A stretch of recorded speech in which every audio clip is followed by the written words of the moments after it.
Subscribe the channel and press the bell icon for latest updates.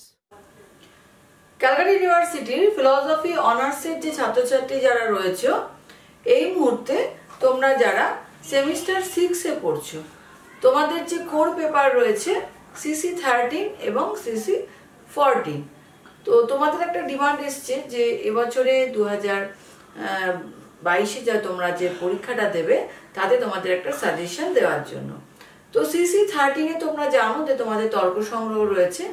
তর্ক সংগ্রহে তোমাদের এবছর যেটা রয়েছে সিলেবাসে সেটা হচ্ছে অনুমান পোর্শন থেকে তোমাদের সিলেবাসে রয়েছে। তো এখান থেকে তোমাদের যে যে ইম্পর্টেন্ট কোশ্চেনগুলো আছে সেই কোশ্চেনগুলো আজকে আমি তোমাদেরকে দিয়ে দেবো এবং তোমাদের কাছে 2021 সালের নিশ্চয়ই কোনো কোশ্চেন আছে, কারণ আমি খুব সম্ভবত কোশ্চেন তোমাদের 2021 দিয়েছি। তো যাই হোক সেটা তোমরা দেখতে পারো এবং যে ইম্পর্টেন্ট কোশ্চেনগুলো দিচ্ছি সেই কোশ্চেনগুলোকে তোমরা চেষ্টা করো সেই কোশ্চেন অনুযায়ী প্রত্যেকটাকে রেডি করার।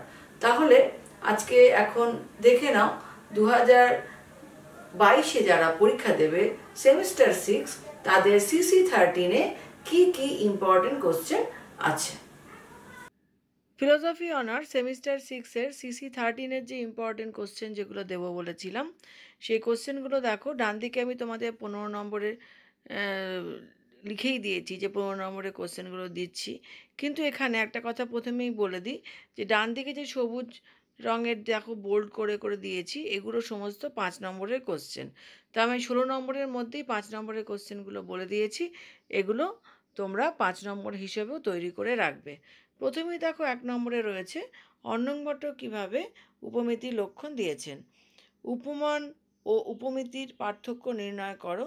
উপমান প্রমাণ অনুমানের অন্তর্গত কিনা তার ব্যাখ্যা করো। নেক্সট 2 নম্বরে রয়েছে আকাঙ্ক্ষা যোগ্যতা ও সন্নিধি বলতে কি বোঝো। এইগুলি কি শব্দবোধের প্রতি কারণ কেন। গতে রয়েছে তাৎপর্য কাকে বলে। তাৎপর্যকে কি শব্দবোধের প্রতি কারণ বলা যায়, যুক্তি দাও। নেক্সট 3 নম্বরে রয়েছে তর্ক সংগ্রহে প্রদত্ত অনুমিতি লক্ষণ ব্যাখ্যা করো। দীপিকাতে লক্ষণটিকে কেন ও কিভাবে পরিবর্তন করা হয়েছে, পরিবর্তনটি কি সন্তোষজনক।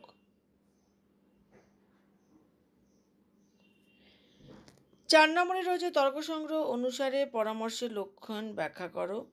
অর্ণব ভট্ট দীপিকায় কিভাবে ব্যাপ্তিবিশিষ্ট পদটির অর্থ ব্যাখ্যা করেছেন। গতে রয়েছে অর্ণব ভট্ট কোন যুক্তিতে ব্যাপ্তিজ্ঞান ও পক্ষধর্মতা জ্ঞানের অতিরিক্ত পরামর্শকে অনুমিতি কারণরূপে গণ্য করেছেন। 5 নম্বরে আছে অর্ণব ভট্ট কী প্রসঙ্গে পক্ষতা আলোচনা করেছেন, পক্ষতা কাকে বলে। এই প্রসঙ্গে প্রতিবন্ধক ও উত্তেজকের আলোচনা করা হয়েছে কেন তা ব্যাখ্যা করো। অথবা এইভাবে আসতে পারে যে দীপিকা অনুসরণে পক্ষতার স্বরূপ ব্যাখ্যা করো। কোন প্রসঙ্গে অর্ণব ভট্ট পক্ষতার অবতারণা করেছেন তা আলোচনা করো। প্রত্যেকটাতেই সবুজ রং যেগুলো দেওয়া আছে প্রত্যেকটা কিন্তু 5 নম্বর হিসেবে তৈরি করবে। বড় কোশ্চেনের মধ্যেই 5 নম্বর কোশ্চেনগুলোকে দেওয়া আছে। 7 নম্বরে আছে কেবল ব্যতিরেকী লিঙ্গ দৃষ্টান্ত সহ ব্যাখ্যা করো। কেবল ব্যতিরেকী লিঙ্গকে কেবলান্বয়ী লিঙ্গ ও অন্বয় ব্যতিরেকী লিঙ্গ থেকে কিভাবে পৃথক করা যায়। নেক্সট 8 নম্বরে রয়েছে অর্থাপত্তি কাকে বলে।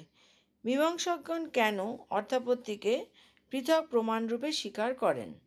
নেক্সট 9 নম্বরে রয়েছে লক্ষণা কাকে বলে, দীপিকা অনুসারে ব্যাখ্যা করো।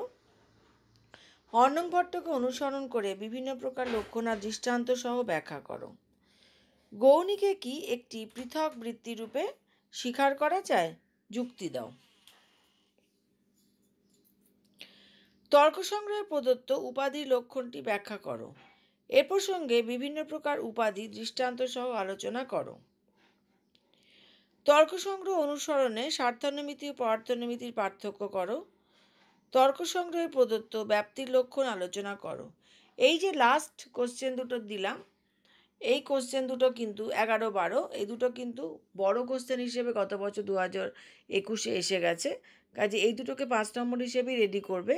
কিন্তু বাদবাকি যে কোশ্চেনগুলো দিয়েছি প্রত্যেকটাই বড় কোশ্চেন হিসেবে রেডি করবে, এবং যেগুলো আমি সবুজ কালি দিয়ে বোল্ড করে দিয়েছি সেইগুলো কিন্তু 5 নম্বর হিসেবে মার্ক করে রাখবে। তাহলে আলাদা করে 5 নম্বরের কিছু নোট তৈরি করতে হচ্ছে না, বড় কোশ্চেনের মধ্যেই তোমাদের ছোট কোশ্চেনগুলো দেয়া থাকলো, তাতে তোমাদের কোনো অসুবিধা না হয়।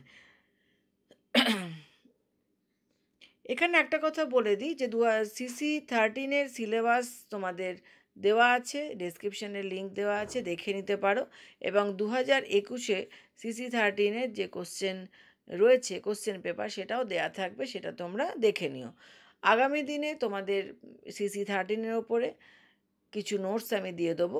যারা যারা এখনও সাবস্ক্রাইব করোনি, নতুন এসেছো এই চ্যানেলে, তারা অবশ্যই সাবস্ক্রাইব করে রেখো, যাতে তোমরা পরবর্তীকালে এই সমস্ত নোটসগুলোকে পেয়ে যেতে পারো।